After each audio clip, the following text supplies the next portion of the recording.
First of all, I want to say thank you to the volunteers, and I think that's probably our first slides that we've got going through. I want to say a big thank you to Joy.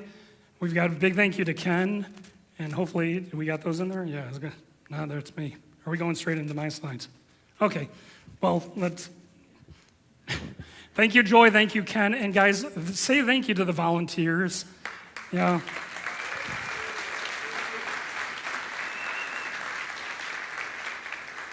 If you don't know the effort and energy that goes into making an event like this, volunteer and find out. If you know the effort and energy that goes into making an event like this, volunteer and help out. They need it, okay?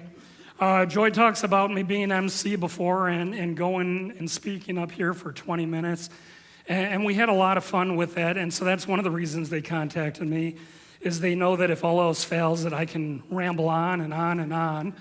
And that's one of the reasons why they contacted me. Another reason they contacted me is I was a professional speaker at one time, and I can say professional because I was paid regularly, and I understand what all of these speakers are going to be going through. Now, out of curiosity, how many of you, this is the first time that you're coming to Ignite? Show of hands. Okay, excellent. Thank you very much. Yes.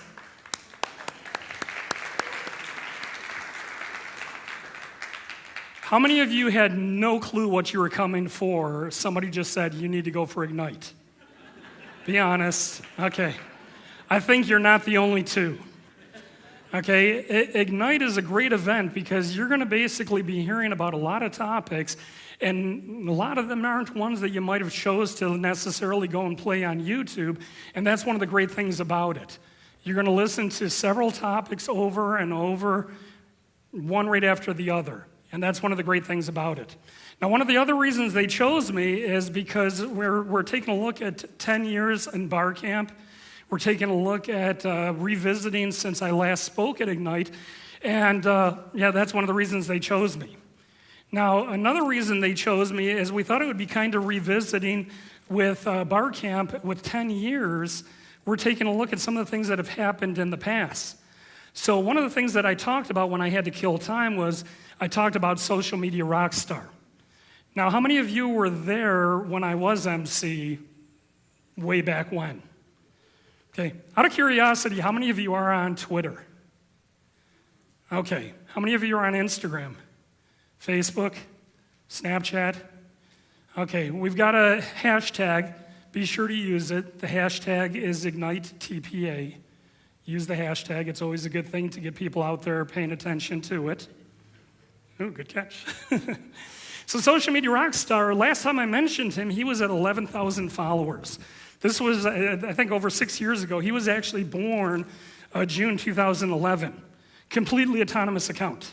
So we were dealing with autonomous accounts before people suddenly started talking about autonomy and customer service and sales and all the things that are going on in social media, customer service, and online accounts right now. And people think of autonomous accounts with spam bots and stuff like that. Well, he's not. He has gone from 11,000 followers to over 43,000 followers. Social Media Rockstar has been invited to do more professional talks than I have, in more countries than I have. He has been asked to do more interviews by doctorate students in other countries. Talk about a humbling experience. Now, if you go and check out, I did add Social Media Rockstar. I made a list of Twitter accounts. So if you go and find my Twitter account, Antony511, I did put a list of all of the speakers and all of the sponsors. I also noticed I'm getting like a height on my mic. I don't know if you guys can turn that down. It might be more annoying to you guys than me, so we'll see if we can reduce that. But anyway, this is Social Media Rockstar. Now, these are the rest of the autonomous accounts that we have out there. People have a tendency to brag about how many followers they have. One of the things I'm going to tell you right now, it doesn't matter how many followers you have. What matters is who's actually paying attention. I always laugh when people talk about how many followers they have. You want to find out what the value of your followers are? Ask everybody for $1. See how many of them will give you $1, and you will know what the value of your accounts are. If they give you $1, great. That's the value of your accounts. If they don't give you $1, your accounts are worth exactly what they gave you, absolutely nothing. When we put together these accounts with Social Media Rockstar, we put a link out asking people to click it. Within a day, we had over 1,500 people click the account. You know, when we look at just my company accounts, we have over 250,000 following the accounts. One of the accounts that we have right now, Love Wine, this account has over 30,000 followers. When we take a look at the audience, we broke it down, and in the followers, we wanted to know what are the value of these followers. So go ahead, next one. We went and analyzed it.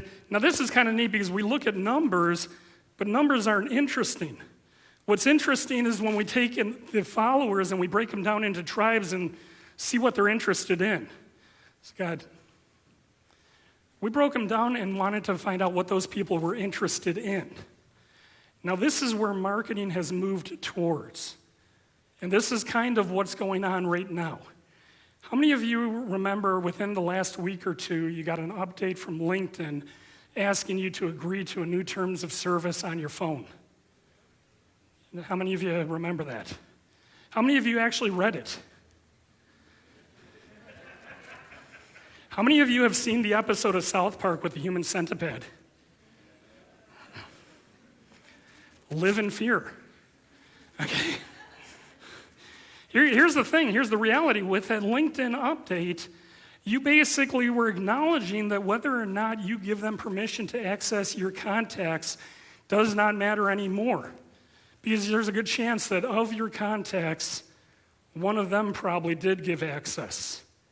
And that person probably gave access to their calendar also. In fact, more than one person probably did. When we take a look at this graph here, one of the real interesting things about the Love Wine account, you take a look at that bottom right-hand corner, Australia. Australia, we know that when Love Wine tweets, there's a 3% chance that that tweet is going to spread through all of his followers in Australia. Think about that. Same thing with LinkedIn. If you have 10 friends who agree to share your information through their account, what are the odds that LinkedIn's going to be able to figure out your schedule? Figure out where you are. Figure out more information about you. Now, by the way, this is a little bit about what my company does. We kind of figure out, the huge picture marketing, what people are gathering on. Yeah, some of the interesting things. Now, by the way, one of the interesting things that we found out today, how many of you realize today's the birthday for iPhone? Yeah. 10 years. Think about that, 10 years. Now, by the way, for a lot of people, that's the birthday of the selfie. One of the most annoying things. Now, by the way, I have to say the selfie is older than 10 years. For, how many old school photographers do we have in the crowd that actually remember taking pictures with film? I used to take pictures with film, and that's how I signed my roll, is I would always put my picture on the last frame so that if they lost the bag or everything else, I always had that. Now, what else has changed? Well, just since the birth of Social Media Rockstar, we've had the birth of Google+. We've had the birth of Vine. We've had the death of Vine. We've had Instagram bought out by Facebook. We've had Instagram video. We've had Instagram Live. We've had Pinterest. We've had Snapchat, Snap Maps. We've had Instagram add you to their maps, and then we had Instagram remove their maps. Think of all these things that have basically happened just within the last 6 years. What's going to happen in the next 6 years? In bar camp, we talked about some really interesting things. One of my favorite talks to give, I gave 4 or 5 years ago, Screw the Federation, we are Borg.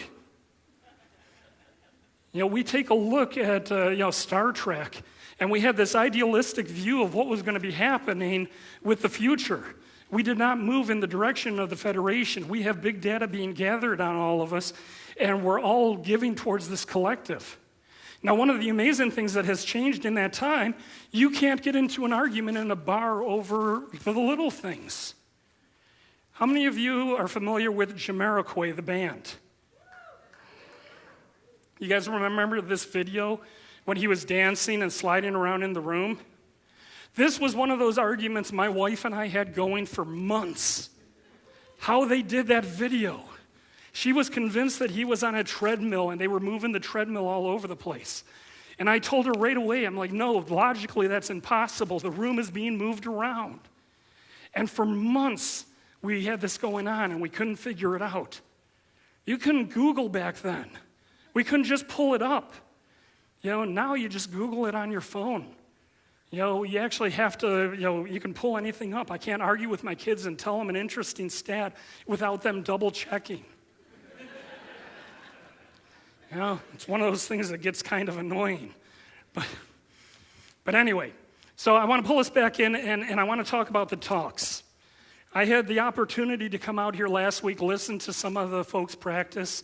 I was looking at the different talks, and I was trying to figure out what was something that we could kind of bring all of these talks together and give us a topic that if we were looking at everything that's going to happen tonight, one of the things that I was looking at is, how do we define success?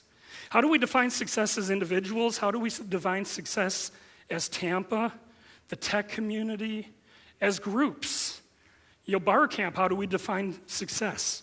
How do we define success as Ignite? Everybody has different definitions. I started business when I was a junior in college, and I started making more money than I would have with my MBA, so I decided real fast, why bother? And so I started hiring kids from my classes to come work for me. I figured it made more sense. Well, at the time, to me, success was the number of commas. Well, you know what? After I had kids, that changed. I know for Sean and Stephanie that success is probably going to change. Well, once you have kids, you start thinking differently. As the kids get older, it starts to change.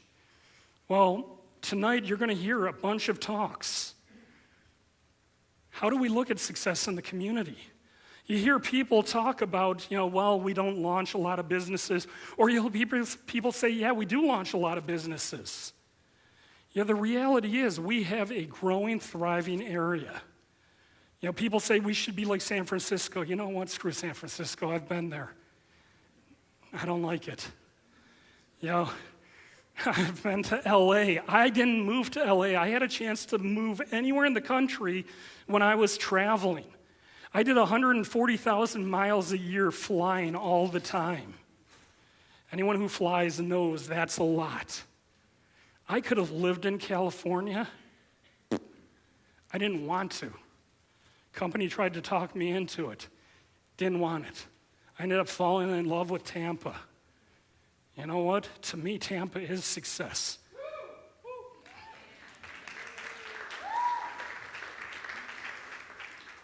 People complain about crossing the bridges. When I moved here, actually when I used to visit, I had somebody tell me once, you are not allowed to complain if you get stuck at a drawbridge for a boat to cross. We live in Florida. If you get stuck at a drawbridge, enjoy the view. Now, granted, it's challenging. Sometimes you get stuck on a causeway, but look at that view. I grew up in Buffalo, New York. I lived in Troy, Michigan, just outside Detroit. Trust me, enjoy the view. We have a successful, thriving area. We've got some awesome talks ahead. True reason they brought me up here is we can start by setting the bar really low.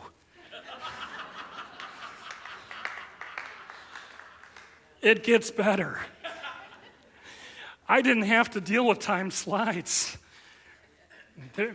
Give them respect. These speakers are coming up here 5 minutes. Their slides automatically advance. Some of them, it might be their first time up here speaking. If you haven't stepped on stage during intermission, at the end of the night, come up here, take a look and see what it looks like. But I challenge you, consider coming up here speaking. Contribute to the community. Be positive, don't be negative. That's how we build success, and that's how we keep it moving forward. All right? And I think that's probably long enough. What do you think? Oh, wait, you know what? I'm going to touch on, let's go for bar camp. One quick plug. Bar camp is coming up in October. This is how I got sucked into the community. It really is. I got sucked in with bar camp. Peter, I saw, where's Peter? My fellow cranky bastard. All right, Peter has become a very good friend, but I saw Peter speaking and he mentioned bar camp. And I'll tell you, he talked about an unconference where everybody shows up in the morning. Anyone who's passionate about anything can sign up to do a talk. As a professional trainer, I thought that was the craziest thing in the world, and I just went to go and see the mess it was going to become. It was awesome. People signed up to do a talk, and they just went and put a Post-it note on a schedule and assigned rooms to them. It was great. There were talks on technology, there were talks on innovation, there were talks on the new things that were happening in the community. From that, I ended up going and working with Tanya, and I went to Idea Camp. These are the things that drew me into starting my company in the community. Guys, get involved. It contributes to the success. And with that, let's get started.